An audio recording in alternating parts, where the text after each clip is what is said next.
So there's something exciting going on in the world of accounting which doesn't happen very often.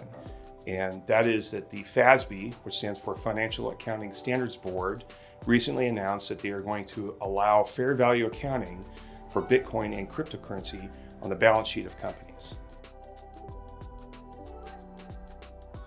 This change is important for two reasons. One is it's going to properly reflect the true value of Bitcoin and cryptocurrency on the balance sheet. But more importantly, I'm really excited about this because it shows that there's major adoption of cryptocurrencies, and the FASB would only move to change rules if there were investors and readers of financial statements that were really interested in having more transparent information. Yeah, so it's important to understand how it works currently. And there's a rule called ASC 360. And 360 says that Bitcoin and cryptocurrency is to be accounted for as an intangible asset.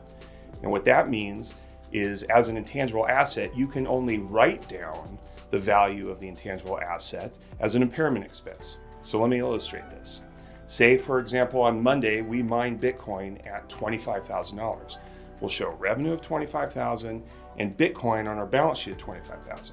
But on Tuesday, if Bitcoin changes in value, which we know it does because it's a volatile asset, and on the close of business on Tuesday, it's worth $24,000, we would be required to take a $1,000 impairment expense to our profit and loss statement.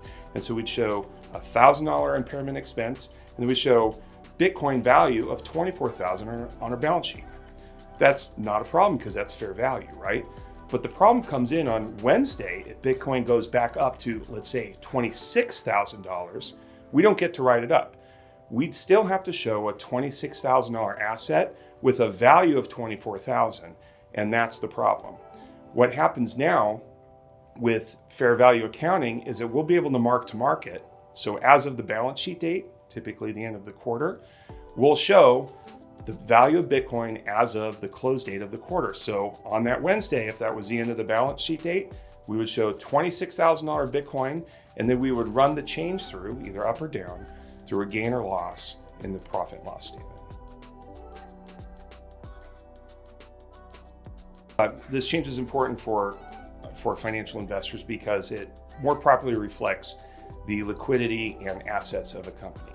So for example, under the old rule, ASC 360, it would only show the lowest point in any given period of what that asset was worth. But now investors will be able to see how much the Bitcoin is worth as of the date of the balance sheet.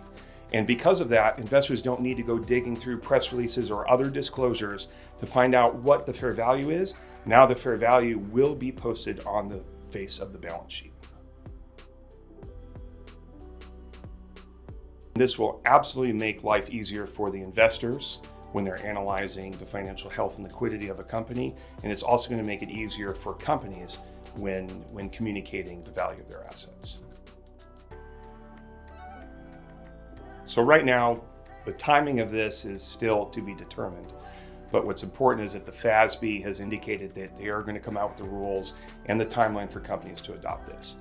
And what's important is that it's not optional, it's going to be mandatory, which further enhances the importance of this. And we expect that sometime in calendar year 2023, all companies now will be required to mark to market Bitcoin and cryptocurrencies.